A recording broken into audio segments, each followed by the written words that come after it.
Simplified Speech Episode 159 Kassy's New Hobbies, featuring Andrew and Kassy. Let's get started with our main topic of conversation. So, our topic is your new hobbies. And I'm getting older, Kassy, and my memory isn't as good as it used to be. But if I recall correctly, it wasn't too long ago that we actually had a conversation about some new hobbies that you had, like making kombucha. But but I guess when you moved to Thailand and you started this new life in Bangkok, maybe that was one of the hobbies that you kind of had to put aside as you moved. Am I correct with that assumption? Yeah, it was so sad.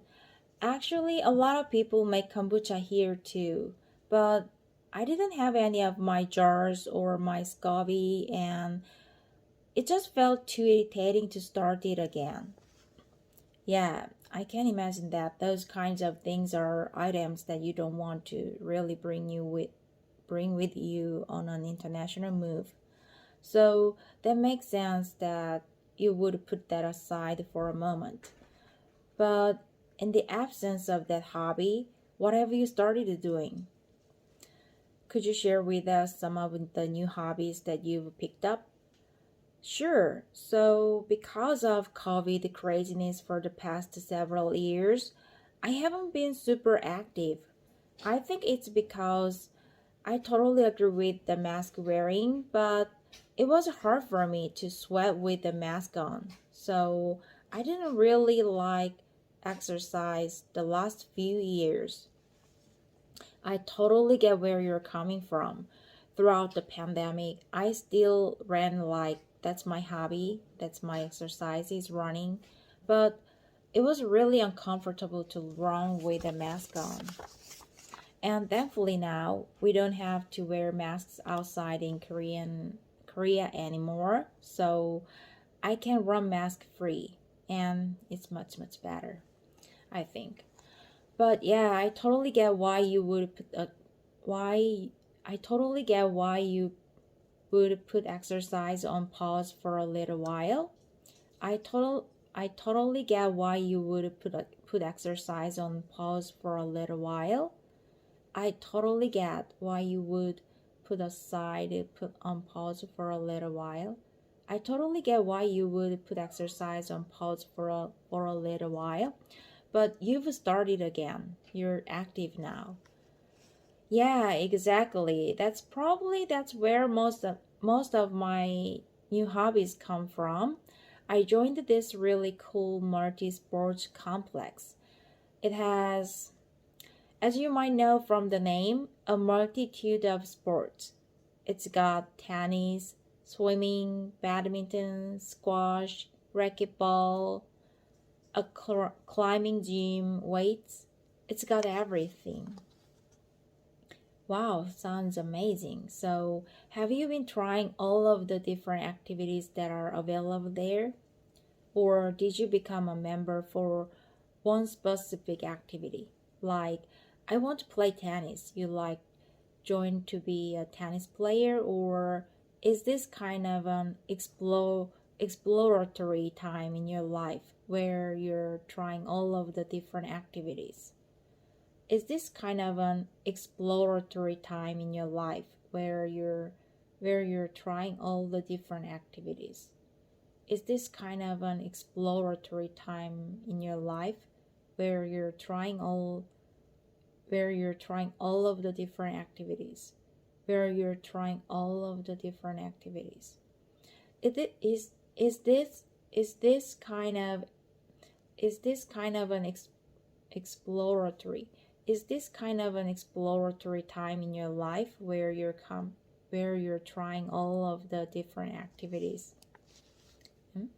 Is this kind of an exploratory time in your life where you're trying all of the different activities?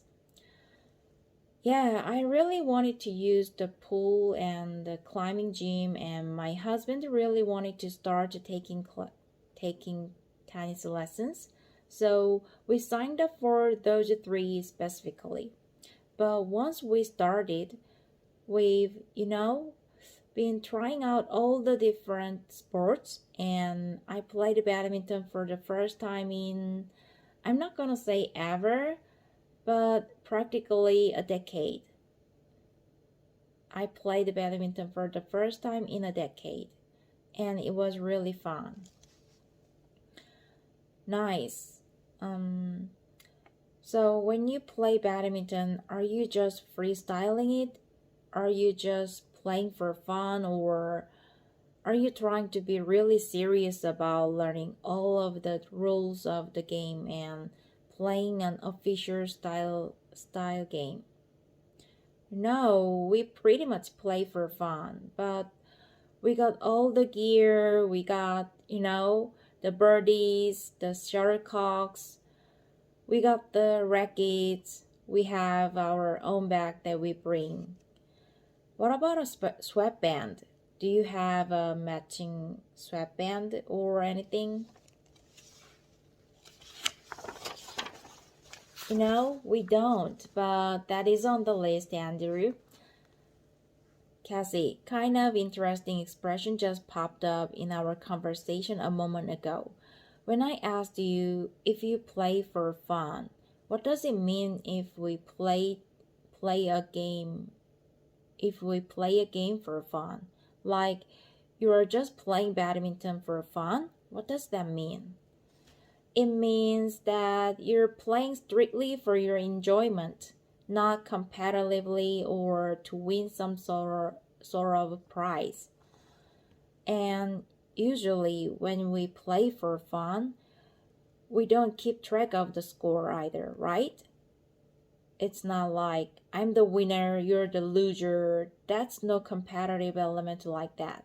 There's no competitive element like that. You're just, what do you say, hitting the birdie, swatting the birdie. What is the verb that we use? What is the verb that we use for badminton? Yeah, I guess like hitting the birdie back and forth. Yeah, hitting the birdie back and forth. That sounds good to me. And you're not keeping score or determining who is the winner and who is the loser. Badminton is really fun. I'm glad that you're enjoying that game. What else have you tried? The rock climbing. I did mention before, I've done it a couple of times in the past, but now we go several times a week, and it's really hard but super satisfying.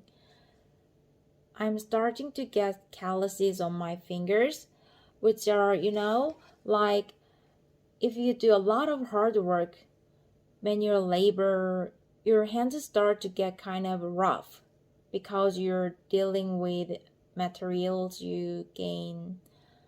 How would you describe calluses, Andrew? I'm having a hard time doing it. No, I think you're doing a great job. That's pretty much it.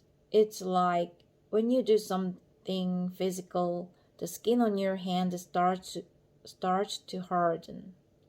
And I personally get calluses on my fingers from playing guitar. So because my fingers are touching the guitar strings, they start to become hard. And yeah, I could imagine that when you're rock climbing as well, you know, you're grabbing onto, well, it's an indoor climbing center, so you're not grabbing onto physical rocks, but you're grabbing onto those grips that look like rocks on the wall, on the wall, and because you do that, then the skin on your hand gets harder and it gives you some protection, right? So so that you don't so that you don't get injured yourself or cut yourself when you're doing rock climbing, huh? So that you don't injure yourself or cut yourself when you're doing rock climbing. It's kind of like our body's own defense mechanism against these things that could potentially that could potentially cut our skin. It's kind of like our body's own defense mechanism against these things that could potentially cut our skin. Yeah, it also gives you strength and grip. So, when I first started rock climbing, I was really bad. I'm still not very good. I'm not still very good. First started. When I first started rock climbing, I was really bad. I'm still not very good. When I first did rock climbing, I was really bad. I'm still I'm still not very good, but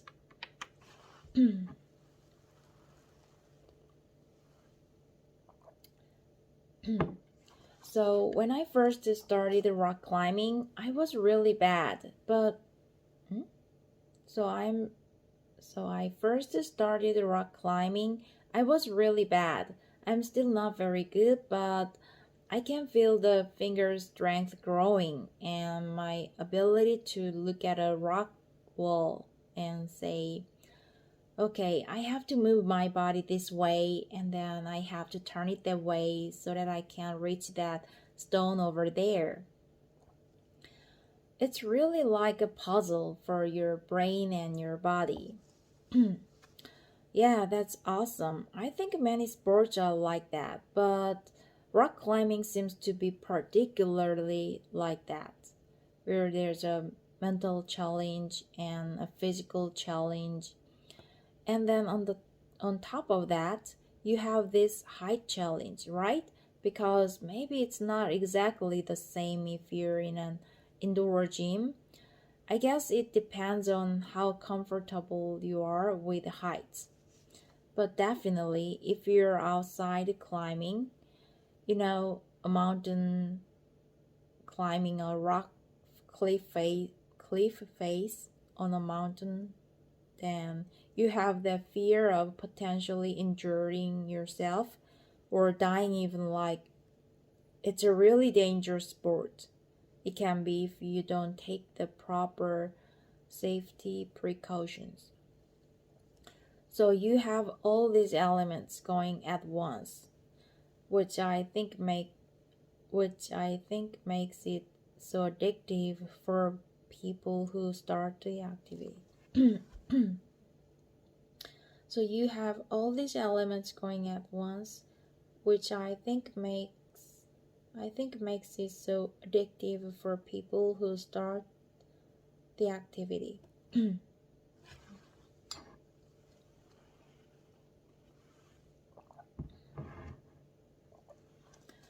Yeah, that's right. And also, the community is really welcoming and nice.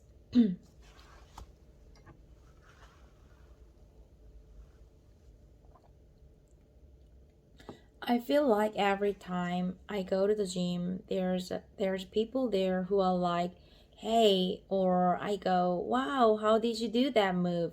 Can you show me one more time?" And they say, "Sure, why not?" So, when you rock climbing indoors, what kind of equipment do you need?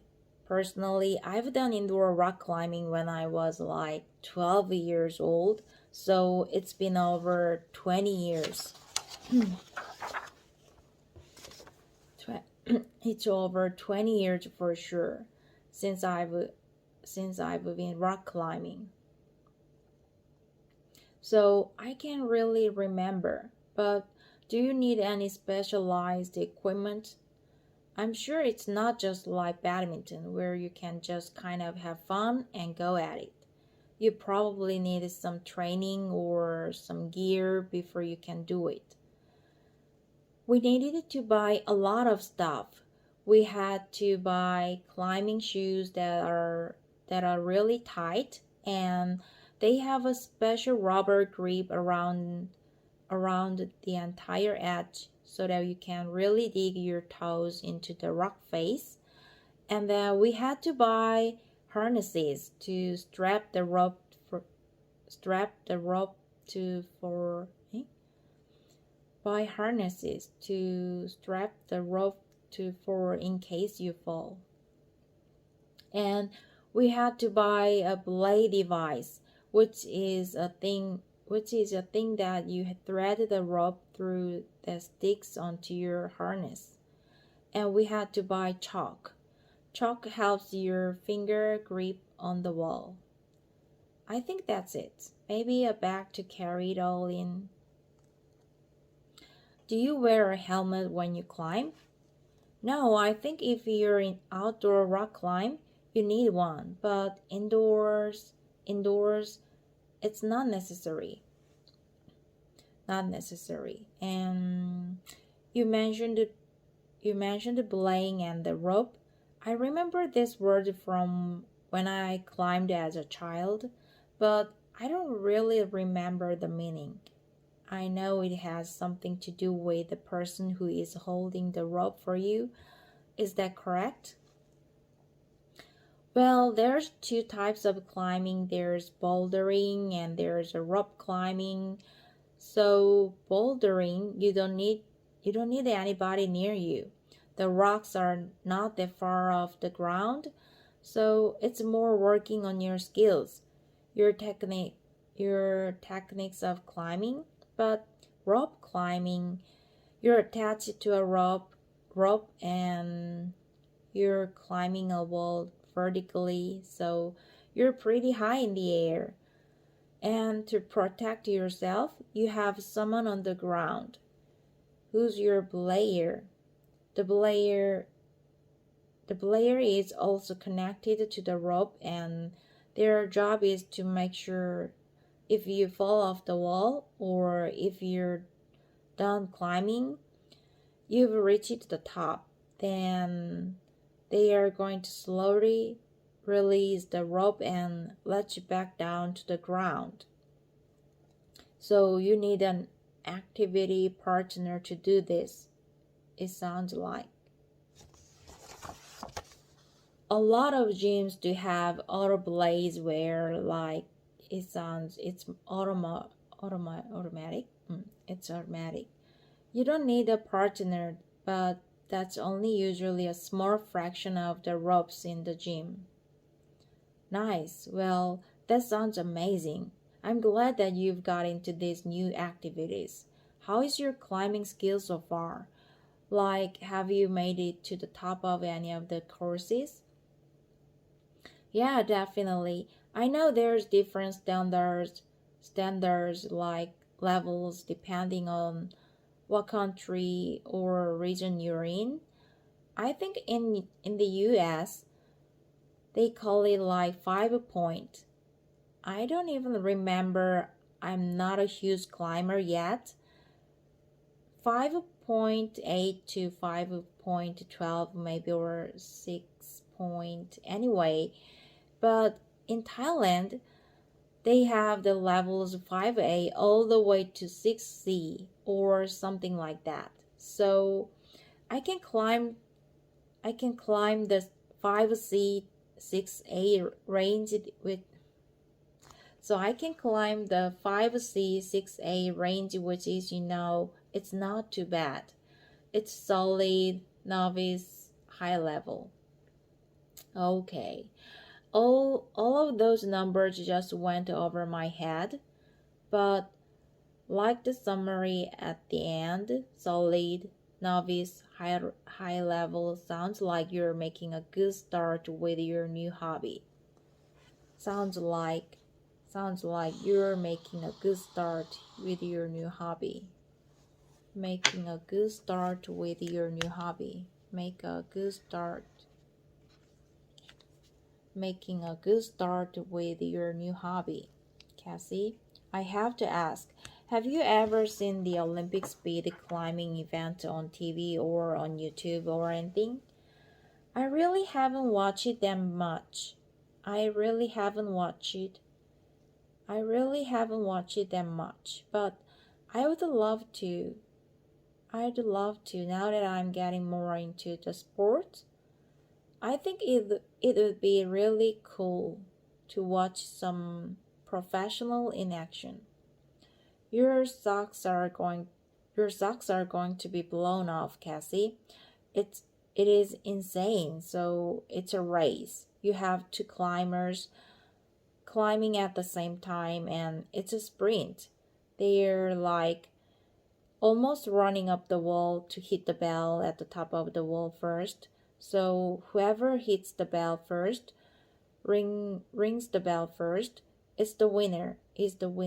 And they don't even look like people. They look like climbing monkeys or something. The way that they can climb so quickly is just absolutely incredible. So I definitely think once you see that maybe you will feel inspired or motivated to climb even more. Sounds good. Will do. And another recommendation that I have about climbing, and another recommendation that I have about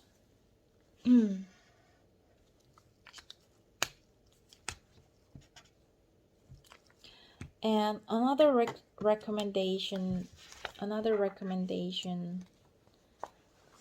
and another recommendation that I have about climbing is there's this documentary movie called Free Solo. Have you heard of this movie, Free Solo? I haven't watched it, but yes, I've heard of it. I haven't watched it. 적은 없는데 들어는 봤어. I haven't watched it, but I've heard of it. I haven't watched it, but I've heard of it.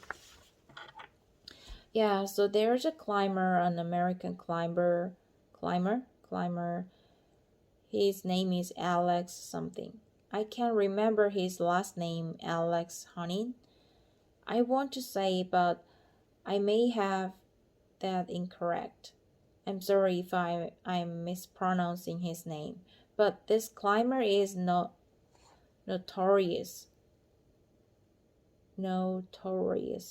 But this climber is notorious for climbing the world's most dangerous mountains outside. So he's on cliffs, and his special characteristic is that he doesn't use a rope. Crazy. So he does all of this. So he does all of this with no rope. And watching that movie, I felt like I was on the verge of having a heart attack the whole time. So nervous and just panicked for him. He was going to lose his grip and fall off the mountain and die. But yeah, spoiler alert, he's okay. That's good. Well, Cassie, thanks for catching us up on these new hobbies. I'm glad that you're keeping yourself busy in your new Thai life. Yeah, it's been a really great adventure so far. That's it for now, but we will back soon with another brand new episode, and we will talk to you all then. Goodbye.